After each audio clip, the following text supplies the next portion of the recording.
Hi, it is another opportunity today. We are here on this youth empowerment program. We have a couple that is going to tell us something that many young people are wishing to hear or looking for someone to mentor them on the same topic, but maybe they have not had an opportunity. With me here is a couple that I've known through a friend couple, because we happen to be encountered. I'm an encountered priest, they are an encountered couple. Let's hear what they have for us. Welcome. Okay. Thank you, Father. We are Charles and Mary, and joined together by the love of Christ. We use one common name, Kemadi. We've been married now for the last 35 years in November that year. We have 3 children, all grown up, and we also are blessed also with 1 grandson. We come from St. Michael's Parish, Rangata, and as Father has said, we are an encountered couple. We got encountered in 1996, and since then we have worked for the movement as teams and as leaders for Kenya, and we later on became also leaders in a new movement, a new baby born by marriage encounter called Engaged Encounter. The program Engaged Encounter came, or is an offshoot from the Worldwide Marriage Encounter.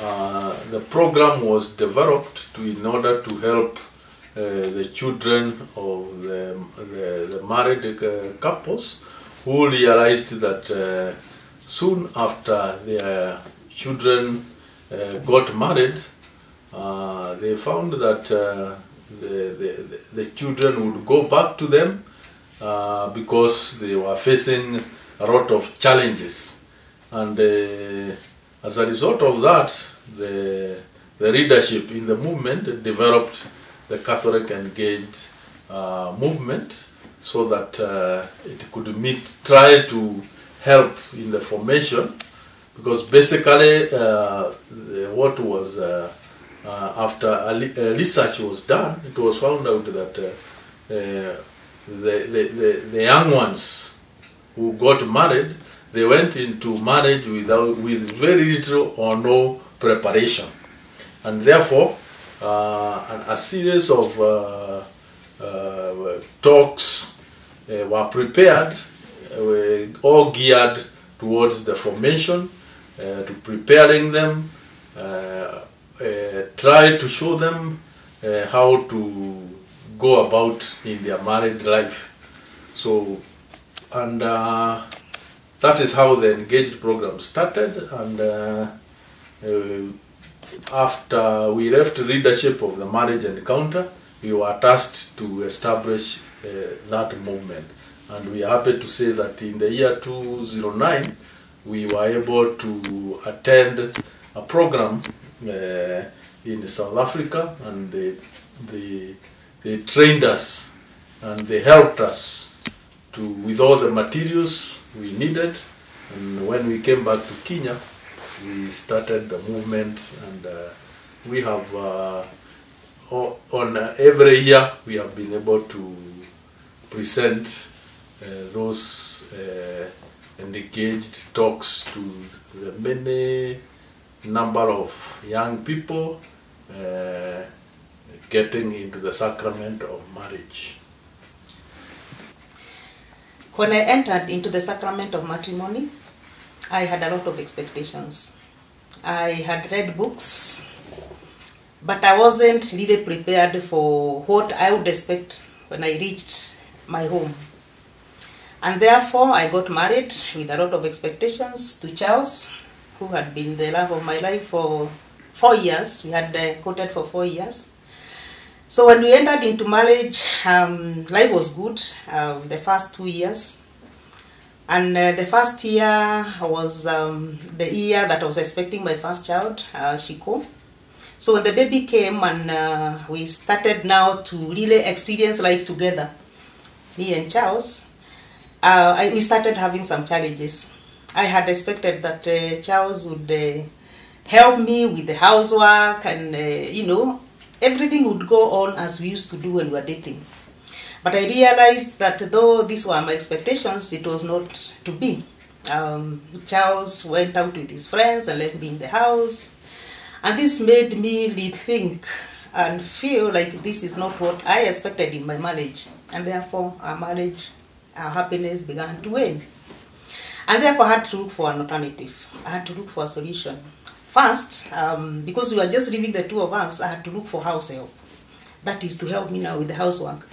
Because I expected my spouse to help me with the work in the house, to cook for me as my pregnancy progressed. When this didn't happen and I looked for house help, Charles also, you know, the single, we call it in marriage encounter, single marriage lifestyles. So each of us returned to the single marriage lifestyles. And therefore our expectations were not met. The kind of help I expected, the kind of presence of my partner that I expected, I didn't get. But it's because we were not communicating. We're not communicating properly. That is, I would not tell him directly that he's going out, is affecting me, or that I was lonely when he left. These are things that we used to talk when we were dating and when we were in courtship, freely. But now I felt like if I told him, you know, he would not listen or he would just go out with his friends. So I stopped communicating the way we used to do. And this is exactly what happens in every young couple. They go through the first stages of marriage, that is romance and a lot of passion. And then after that, disillusionment comes in. And this is now the stage I'm talking about, where you start seeing your partner, the real self of your partner. That the love he had starts to wane just because now the situations have changed. And as Charles used to say, or he says, that the game was over.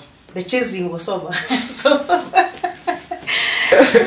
okay, for me, I would say that okay, those days when we were courting, I would say that there was no formal preparation into or being prepared to enter into marriage. And what I learned about marriage was only what I saw from my parents, what I saw from my other relatives who had married or who are married. And so basically it was what I saw around, but very little did I have a chance or somebody who prepared me and told me, when you get married, as a husband, as a man, as a father, this is what is expected of you. I knew it was my responsibility to take care of my family, to pay house rent, provide food, provide money for school fees and the related expenses. But beyond there, of course, protect, be there for the family, but not in a formal way, not in an organized manner. So it was just, so whatever I had, it was, you know, learning through by observing. But as my wife said, when we got married, of course, I also had my own expectations. And when we got married, of course, I felt now after the marriage, she has come home, we have started a home, and therefore, for me, the race, the chasing, the competition, you know, the seducing, the pleasing, I thought now we were husband and wife, now serious business had started, and therefore, for example, even saying that I'll come late, I didn't see the need. After all, I thought now I was the man of the house, and probably maybe what I had seen, my father I never had him telling, you know, or giving explanations or endearing himself before my mother. So I thought it was normal what I was seeing around. But so communication or communicating deeply then became one of, I had my own challenges also, after staying together, I started to note that my wife had some things I had not seen before, and for example, now she started, for example, dictating what I have to eat, what I have to wear, what expected me to come at a certain time, and those small things I started to see the way we are doing things, the way I started to note some differences which previously I did not, and therefore I resented, and that is why I would stay away from home and come late, so that I would feel at peace, outside than at home. So we had that. I also felt a bit disappointed, dictated upon, being controlled, and therefore I had some reservations, some sentiments, but I never verbalized, I never communicated that to her. Mary, you have talked about single married life. Yes. I want you to tell us, what does that really mean? Because I thought that when people are married, they are married. And how does it happen to have now this term, single married life? Can you explain for us? Further, I have talked about the single married activities. I've talked about that when we got married, we used to, when we got married in the beginning, we used to do things together. We'd always go to places together, and especially when we were courting, we were always walking hand in hand, even in town. But when we got married, things started to change. And the single married activities came in when I would pick my things and go and visit my sister alone. Or he would just wake up from the house and maybe go to visit a friend without even informing me. Or even go and buy something that we had not discussed. Those are the kind of single married activities that we are talking about. And these are also brought in by no communication at all. Because when you are communicating, you are able to tell your spouse or your partner that I'm going to see a friend, that I'm going to buy milk, or I'm going to see my sister. But now this one changed in our relationship in the first few years of marriage. Charles, you also talked about having learned from your father that once you got married, the chase is over, she's a woman at home, and you just need to provide and protect the family. Is this what today you would wish your son to learn also from you? Father, I would like to say that, of course, there are some good things that I learned from my father. For example, the value of hard work, providing for the family and the like. But there are also some negative things I would say I wouldn't want my son to pick them up. Maybe my father's time, because of the cultural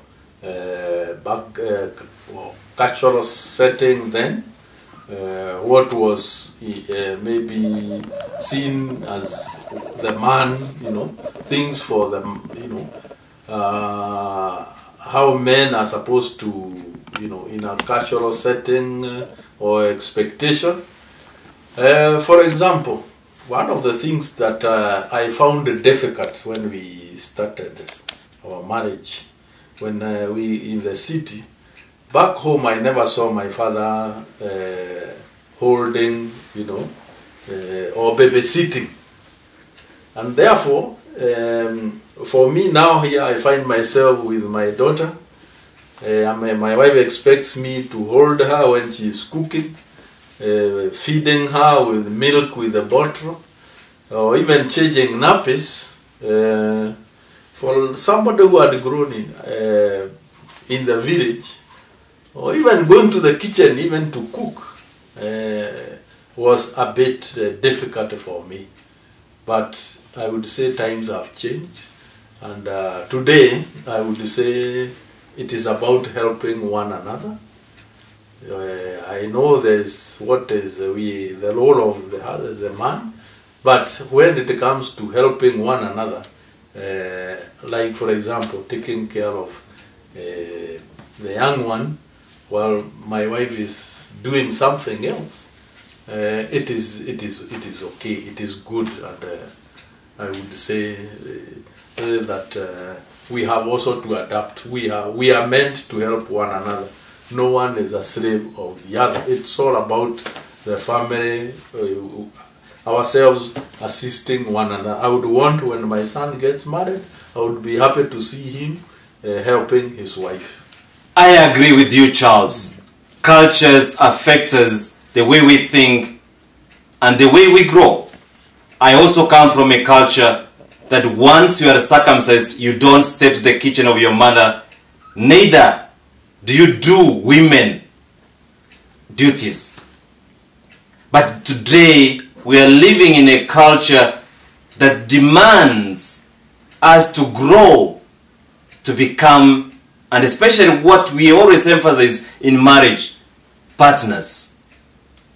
Now that we have already seen this aspect of what can affect a marriage, you have already pointed out, both of you, expectations. We know people, especially young people, get into marriage with a lot of expectations. You have worked with young people for some time now. What kind of expectations have you realized are affecting these young people? And what kind of response have you given to it? Mary, we take it from you.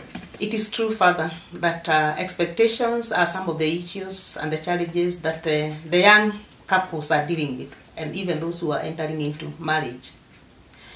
One of the expectations of young couples, and especially women, is that they will be well taken care of by their spouses. And when they enter into marriage and they realize that the man is also expecting to be taken care of by the wife, this starts to bring a conflict. Because I, for example, when I got married, I expected Charles to take over all the responsibilities of the house. I was working, he was working, but today when I look at it, I wonder, where did I expect him to get all these resources from? Because I was working, I was supposed to chip in. But you see, my expectation was that he should take care of all our needs. While he was taking care of paying the rent, and me maybe taking care of the kitchen, I still expected him to do more. But this was not well taken by me when this did not happen. Young couples entering into marriage also expect, for example, to be helped in the kitchen. When you're making the kitchen budget, you go to the supermarket, you buy things together, but when they come to the kitchen, it now becomes the responsibility and the duty of the woman to make that into a meal. Or the man goes and sits down and maybe these days into the internet, into WhatsApp, and all the media chances that he has, while the woman is in the kitchen. So when the woman realizes this and he asks the man maybe to come and help, and he just continues doing his thing, then she starts seeing like her expectations were not met. Because he expected this is a helper, a companion, somebody to help her in her daily life. Because today, the man and the woman are going to work. So we come in the evening together. The man goes to the couch to start watching the TV on the news, while I go to the kitchen.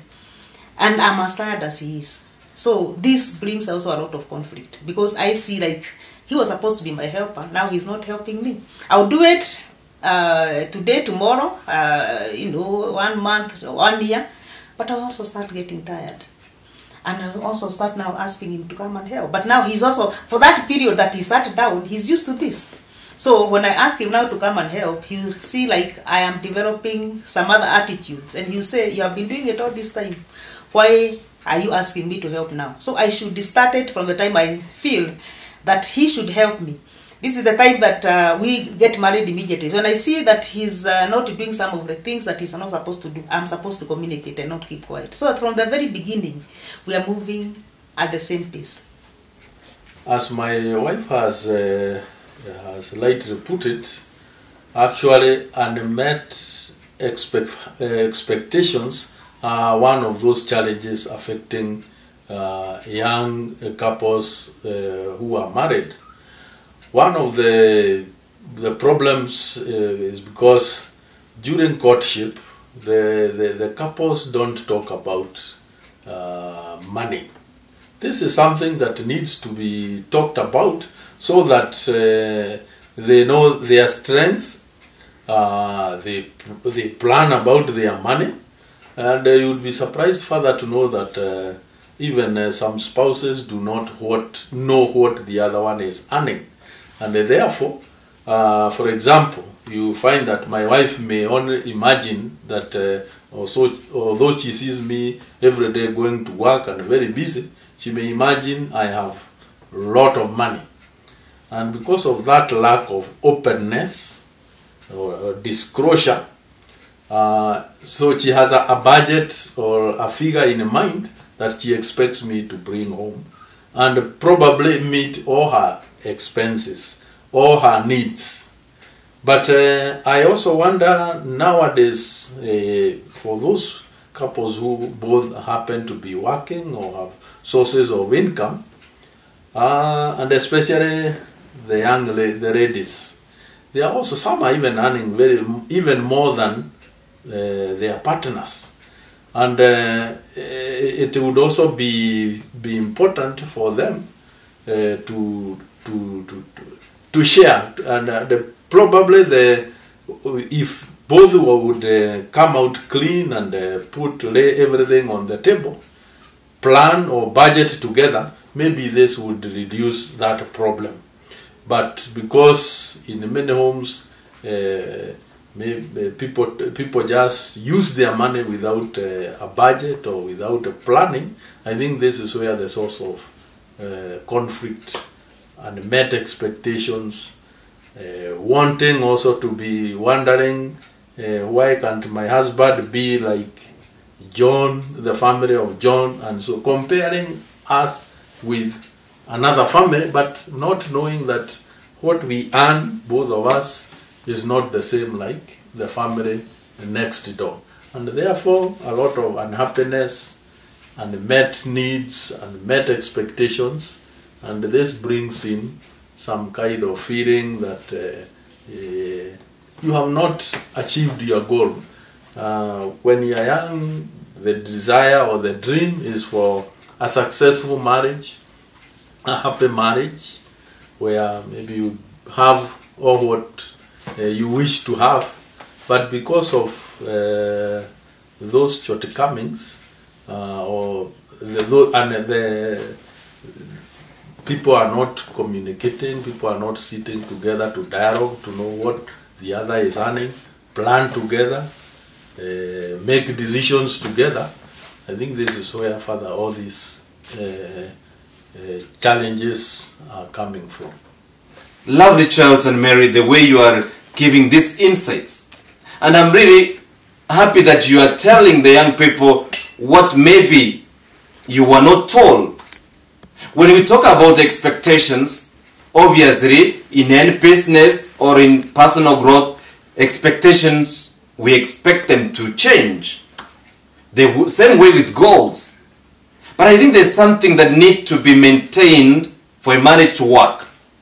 What is it that you can tell young people that they need to have it fixed if they really want to have marriage as their calling? Father, that's a very good question. I would say that one of the goals of marriage, or some of the goals of marriage, and why God created marriage, was for companionship and also intimacy. And for these goals to be effective, there are certain ways a couple or a young couple actually throughout their life, they should live so that they are able to fulfill this requirement that God created, that is companionship and intimacy. As you continue in marriage, because you said you bring in a lot of expectations, and these expectations are not met. How do you relate? How do you communicate? And I have learned some of the ways to communicate to Charles is, first of all, when he hurts me Or when I hurt him, I say I'm sorry. If I've done something also, and also I want to pass, I tell him, excuse me. Or even if I've not heard what he has been telling me, I tell him, excuse me. The other one is, when first of all you say I'm sorry, then excuse me. Then I also say thank you for anything that he does for me. And actually this is going to even assist him to do even better for me. If I continue focus on those three matters. That is saying excuse me, saying I'm sorry, and also saying thank you for what the small things that he does for me, so that he feels encouraged. I also would feel encouraged if when I cook a nice meal, he says that it was a nice meal. Thank you for the time you took to do this. Therefore, our focus in marriage will be unity. Unity in form of even communication. Actually, we are always going back to communication. Because if you have to have unity, then it means we have to keep talking to one another. We have to constantly listen to one another. Listening is very important, because I may be communicating to him or he's communicating to me, but I'm not listening to him. I may be thinking of what does he want from me. Now that he's asking for this, now that he's talking about this topic, maybe he has a certain thing he wants to dig out from me. So instead of listening keenly to his emotions and his feelings and even what he wants to communicate to me, I'm thinking of how to respond to what he's asking me. Yes, I would say that unity is very important. Actually, the goal of marriage is unity. If a couple works towards unity in their marriage, all the other things will find themselves in place. However, we note that many people work or look for joy. But joy only comes if we are united as a couple. And therefore, it is very important for us to work for those things that bring unity in the marriage. If we are united, then whatever challenges come between us, we shall be able to work towards that, towards them, whatever challenge. Be it, for example, many couples get married thinking that it will be automatic to get a child. Suppose you don't get a child, what happens? Does the marriage come to an end? No, because the goal why we came together, it was not because of children. We got married because we needed to be together, to be companions. We can only be companions if we are together. But if we find ourselves childless, we are together, we might even think of how to overcome that challenge, because we know in our African situation, our parents will be, 2 years down the line, they expect grandchildren. How do we handle that stress that is affecting many couples who are not blessed? When we are together, we are able to say, okay, we came together because we are friends. If we are not able to get a child, what do we do? Maybe we can think of adopting or getting a child from be foster parents. So when we make such a decision together, it helps us to overcome those unmet expectations of getting children, because every couple on their wedding night expects along the days ahead to get a child. But if it has not happened, it is not going separate ways or going for other methods, but to come together and see how can we overcome this challenge. Or better still, if it is a financial, we are finding that financially our needs are not our expectations are not being met, we again come together, pull together our resources, our minds together, and work to a solution that will bring us together. But by going or looking for solutions separately, they don't give us that joy. So, in a nutshell, I would say the goal of marriage is unity. Let us focus on unity. All the other things will find their place in the marriage. Lovely. And I love the way you have expressed the goal of marriage as unity. And this has made me think loudly. as many young couples we see, they always look at marriage as a source of joy or happiness. Marriage for many is marriage if people are happy. But what we have even done studies on the same, happiness is not from without. And there is no person who can make any one of us happy.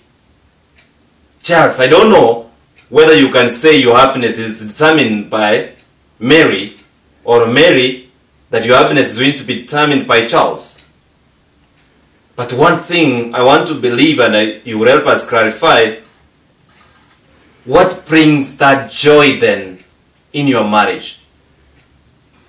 We are still further talking of expectations.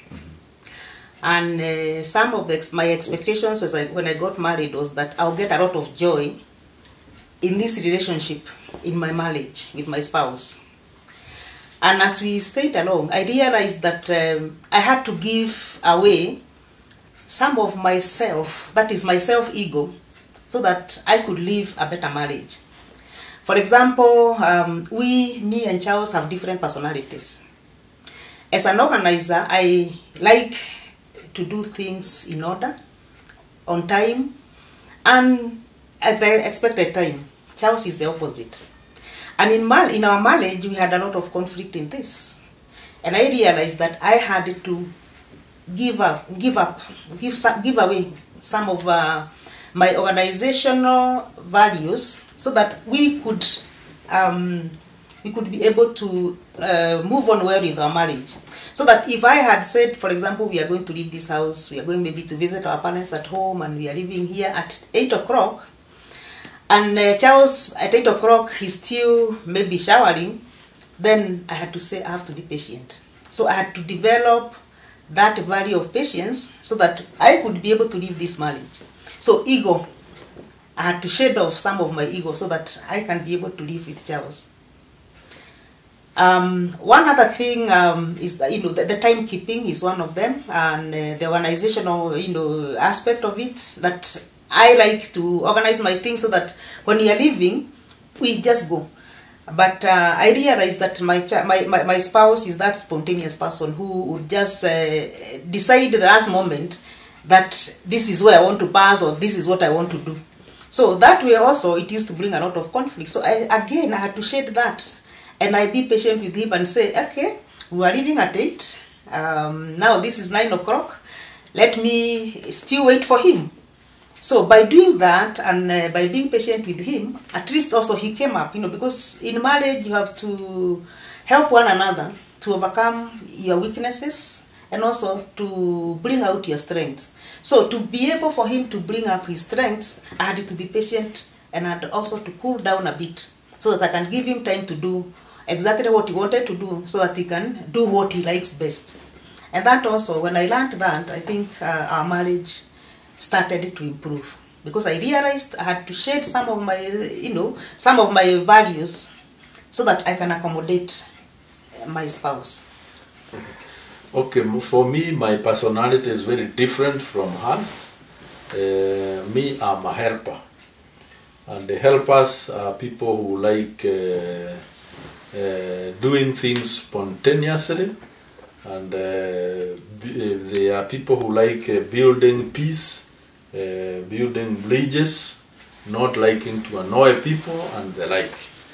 And therefore, and unlike her, order, perfection, those things for me, they are not in me. And therefore, in the process of living together, of course, I realized that we do things differently, and therefore I had also to give in. And from the word go, when a couple comes together, you have been socialized, everything you have been looking at me. Before I met her, it was about my salary, my job, my house. But now when we got together, the mindset has to change. and start thinking about our money. You know, now the shift to being a couple. So it is now not my house, but our house, our money.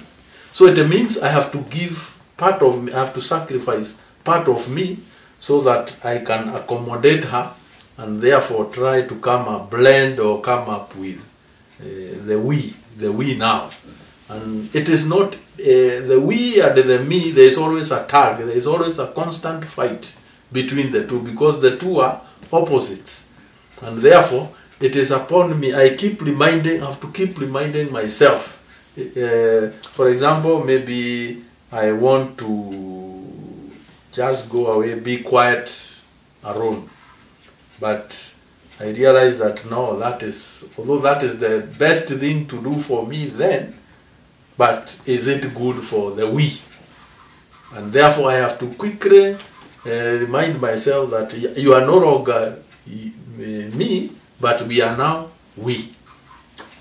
And I have realized that what gives or brings joy in this relationship is when I think and act as we.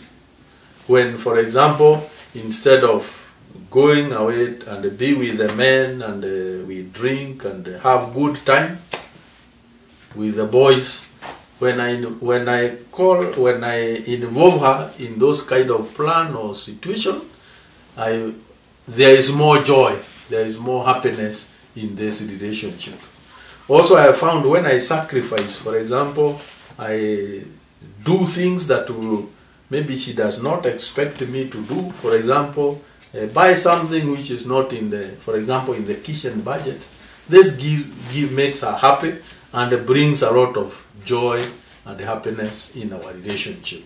So I have realized that in this journey there is a lot of self-giving.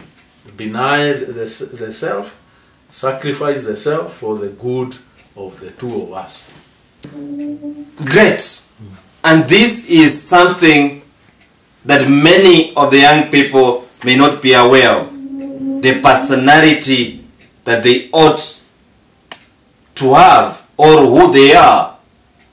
Charles, glad to know you are a helper. You have an organizer here.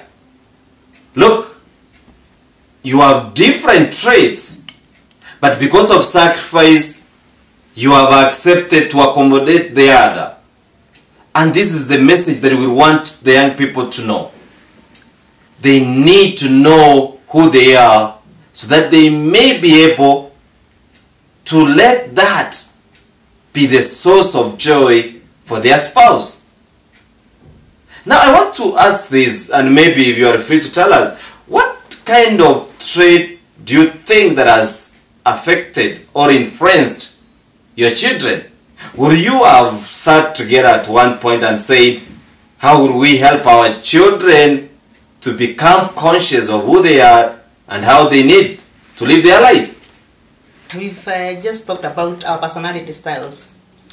I want to point out that it's quite difficult for you to learn it on yourself, because you also don't know that you're supposed to learn about it. And for us, we learned the personality styles when we went for the marriage encounter.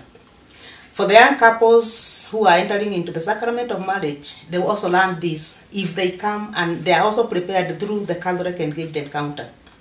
That is why now you learn what your personality style is before you even can know what it is. Maybe you have some traits, you know, you're an organizer, you're a helper, but you don't know that you're an organizer or a helper. You only know I have these traits.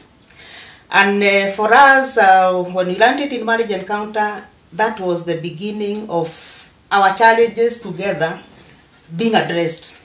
Because as an organizer, I realize my spouse is a helper. So even if he goes out there and he comes home late, then I know that maybe he's trying to help somebody out there. In fact, that is what his profession is all about, helping others. For our children, we have realized they have developed the personality styles from both of us. My two children, they have two children who are strict organizers, and they really can organize their work. I don't know whether it is they have learned it from me, but when I look at them, I say, this is an organizer, this is an organizer, and this one is in between, a helper and an organizer as well. And it's so important for young people to learn this, and if they cannot learn, maybe they can also go and Google. They are able to what personality style, and then they can be able to see what personality they are inclined towards. Best of all is before they enter into the sacrament of marriage, there is a movement called Catholic Engaged Encounter, where we take the couples through from Friday to Sunday in a center. So it's a residential weekend, and that's why we call it a weekend, because couples, they go, the two of them, the lady and the man, fiancé and fiancée, they come for the weekend, and we learn through various topics, and one of them is to recognize what their personality style is.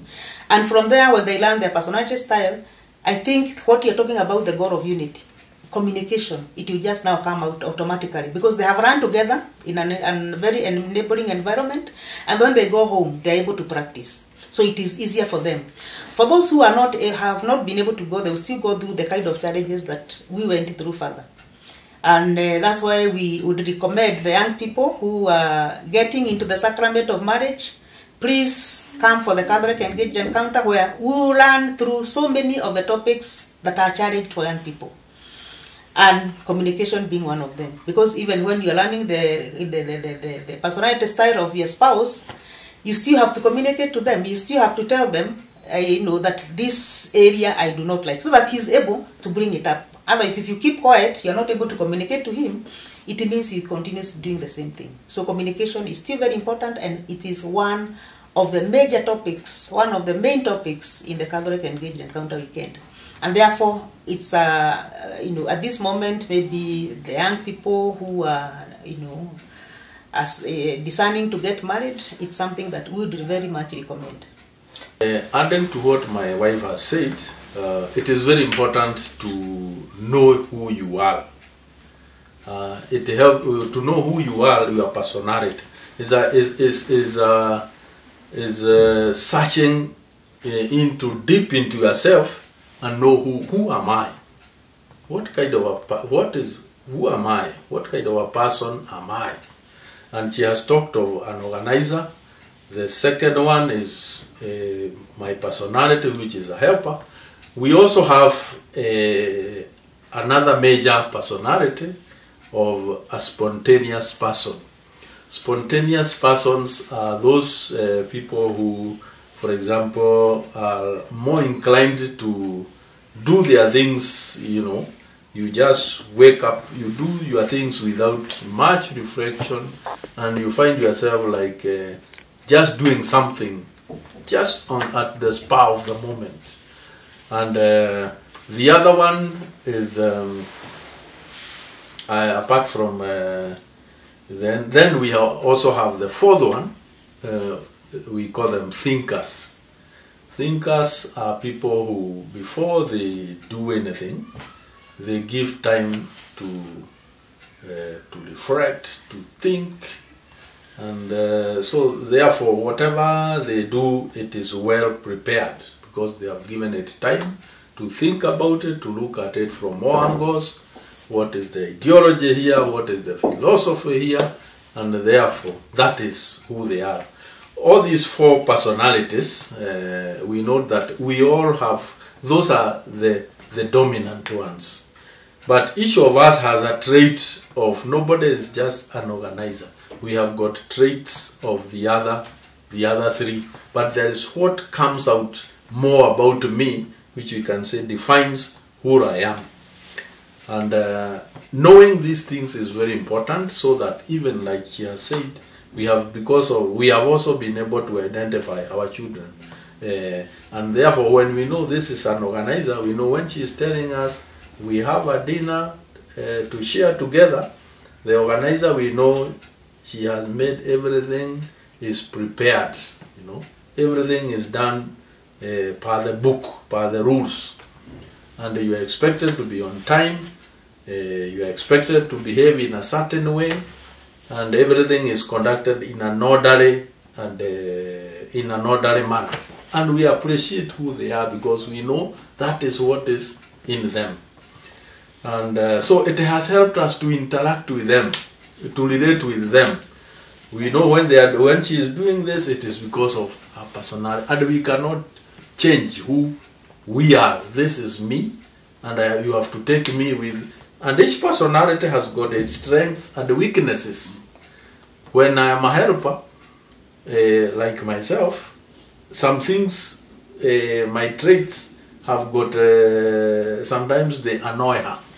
But it is me. For example, maybe, if I find somebody in need, I will feel I want to help that person. I will take more time with that person because I want to leave that person happy and satisfied. But for her, because it's time to go, we have to. And I know we let me finish, and therefore, so those conflicts. But when you know who your partner is, and you know it is her personality, then you are able to understand and accept that person the way he or she is. And to know that she cannot change me to become if I am a helper, she cannot change me to become an organizer. But she can help me to moderate, the excesses or the weakness. We can help each other to tone or to moderate our excesses so that at least we are able to relate in a way that we are able to move together and reduce the tension, the conflict between us. Wow! What an insight into this engaging encounter. We have talked about the expectations that leads to setting of goals that you have already shared with us, that the goal of marriage is unity. But the unity that can never be achieved if we do not know our personality style. You have really opened our minds to this reality. We will want to challenge any young person outside there to consider it seriously, to join engaged encounter movement for more insights. But because we cannot cover all the topics today, and because we want you to come back and share more on this engaged encounter, just for now, give us the message that you have for the young people as we look forward to have you for more. Thank you so much, Father, for this grand opportunity to talk to the young people out there. I would say that marriage is work and marriage is self-giving. And when you work towards your marriage, it will work because you have a goal, and what we have said, the aim of marriage is unity. So when you are working in your marriage, you are working for your marriage. It means there is nothing you cannot achieve. You achieve the joy, you achieve the unity, and everything else will come in place when you are working towards unity in your marriage. The other thing I would like to tell the young couples, and even those who are entering into marriage, is that marriage is self-sacrifice. We've just shared how even in our different personality styles, we have been able to work towards a balance so that I'm able to understand my spouse, he's able to understand me, and we strike a balance so that we can be able to help one another. And when we help one another, we are able to move together in unity. And this comes down to communication. We still have to keep talking and talking to each other. I have to keep reminding my spouse of the things that I expect in this marriage and my expectations for the day, so that at least I find that when I self-give, even when I'm telling him this, I'm not saying that he doesn't know, but I just want to remind him, and in reminding him, I'm just humbling myself and saying, please, let's do this for the day. So self-service, self-giving, self-love, because you have to love yourself before you love your neighbor. So I have to love myself before I can love him. Therefore, I have to humble myself and say, this is what I require in this marriage. I require love. I require patience. I require intimacy. I require communication. And I have now to humble myself and communicate to him. So marriage is work, Father. That is what I would like to tell people and young couples who are entering into marriage, that we have to be ready to work for the success of our marriage. Yes, I would just like to add what my spouse has said, and say that marriage is good. it can work if you work for it. When you enter into the relationship, don't count what you are going to get. Start to plan and to do, to think and to do what you want. So it's more about thinking and what can I do for it, not what can I get out of this. If you go with that attitude of what can I do to make it work, then we shall succeed. Because when it is all about being life-giving, bringing life to the marriage, giving the best of yourself. If we do that, being life-giving, uplifting the other, then you find that all that, the joy, the unity we are talking about will bounce back on me, because I have given it my all, wishing the best for my partner. And for this to happen, as just shared, it is more about giving and expecting nothing out of it. Actually, marriage is, sorry to say, is a thankless, supposed to be a thankless. When you give your all, don't expect anything from your partner, and that way you will not be disappointed, but you'll be happy when you have given. You see results, the fruits coming your way, even when you don't expect them.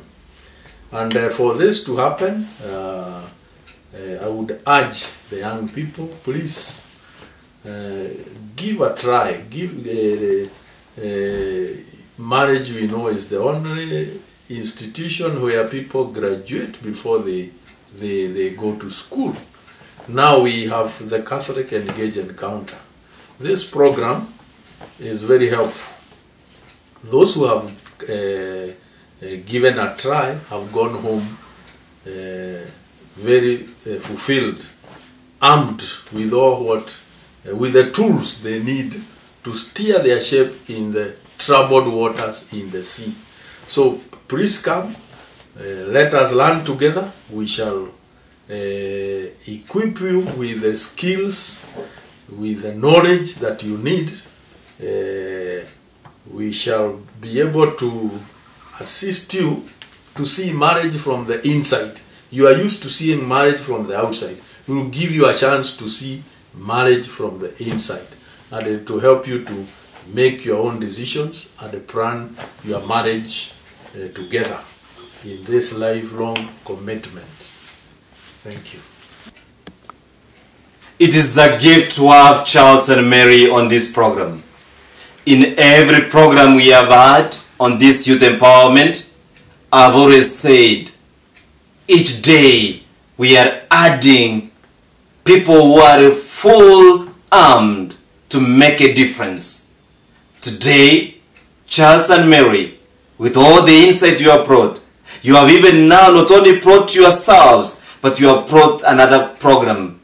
Today, we have a marriage here, youth empowerment program, and the Catholic Encounter program, all meant for you young people.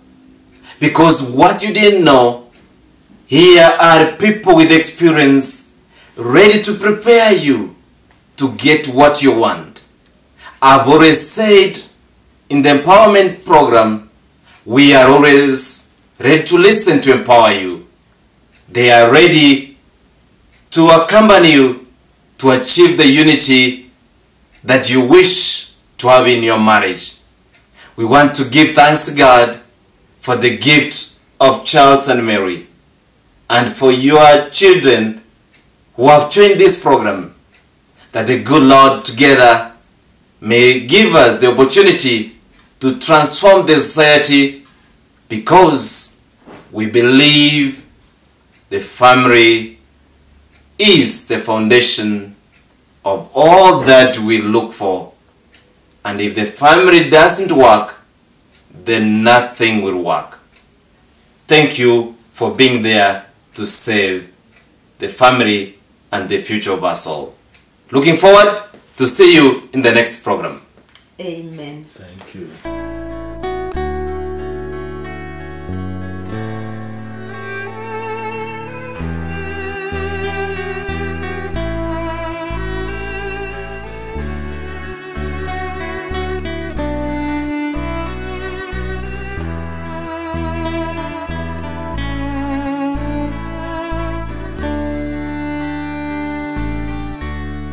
Jesus, I believe. Jesus, I believe. Jesus, I believe. Jesus, I believe. Jesus, I believe. Jesus, I believe. I believe in you.